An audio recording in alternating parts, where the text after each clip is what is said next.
Right, so we've done our corners of the bag and we've got 2 hexagons left, and those hexagons are going to fit in the gaps on each side of the bag.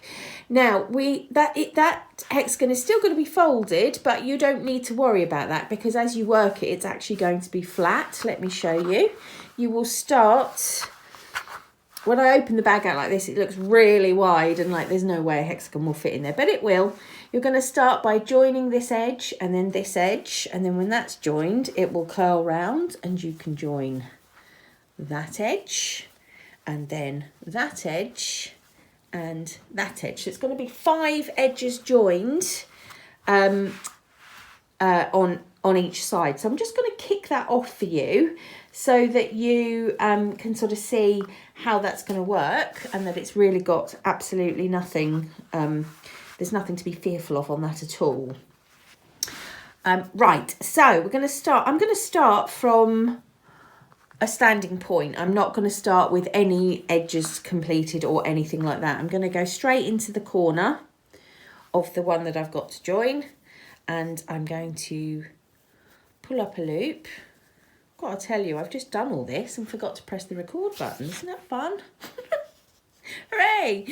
That's a sort of Monday mistake, but it's actually Thursday. Right, I pulled up a loop, I've done my 1 chain, and I'm going to go straight into joining, and I'm going to join to this lovely hexagon here. So just a reminder, I'm going to take my hook out, I'm going to go front to back through that corner space, pick up the loop, 1 chain, and go into the corner. So far so good, yes?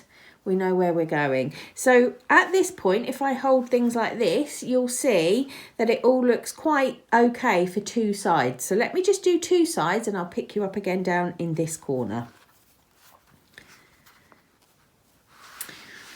Right, I'm now down at the second corner, and if I know it's upside down, this is the bottom of the bag, but this is our folded edge, and I just wanted to show you that there's literally nothing at all to worry about here.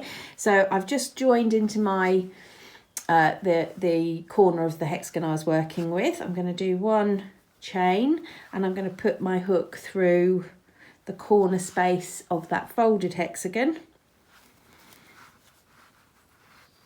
Pull it through, there's a lot going on there.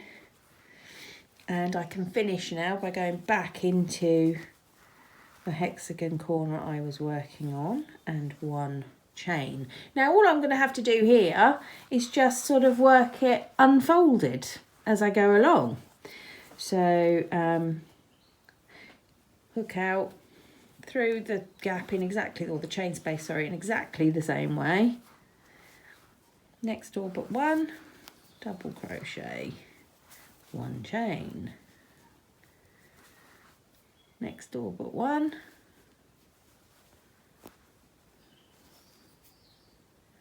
okay, so you can see, can't get that through, you can see I'm working it in the same way, it's just I've got to hold the work in a different way because that little hexagon is folded a bit, but when I get around the corner I can start working it flat again and it's totally fine. Just 1 second. All right, and I'm now coming into working that corner. So 1 double crochet in the corner, 1 chain, hook out, and again just sort of moving it so I can work it flat almost. Hook goes through corner space on that folded one, comes through, 1 chain, hook goes through the next one I'm joining through, 2 corner space, pull it through, and now I can sort of turn again and it's folded sort of naturally, and I can just finish off joining. Right, so I'm now in the corner of the one that I'm joining, going into the corner of the one I'm joining to, pulling through, 1 chain,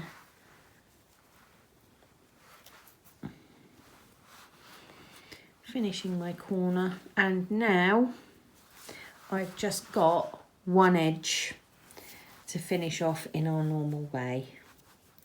All right, that's it, isn't it? 1, 2, 3, and then I'm just going to go in there. Right, so you can see that bag has now got a straight edge and it is all joined beautifully. So I'm just going to do the same over on this side and not cut my yarn. Okay, so I'll see you when I've done the second one with my yarn still attached. I have now finished. I've attached both of those last 2 hexagons. There's one and here's the other. And you will see on this one, I haven't fastened off. I've kept my yarn attached, kept it long, ready for the next stage.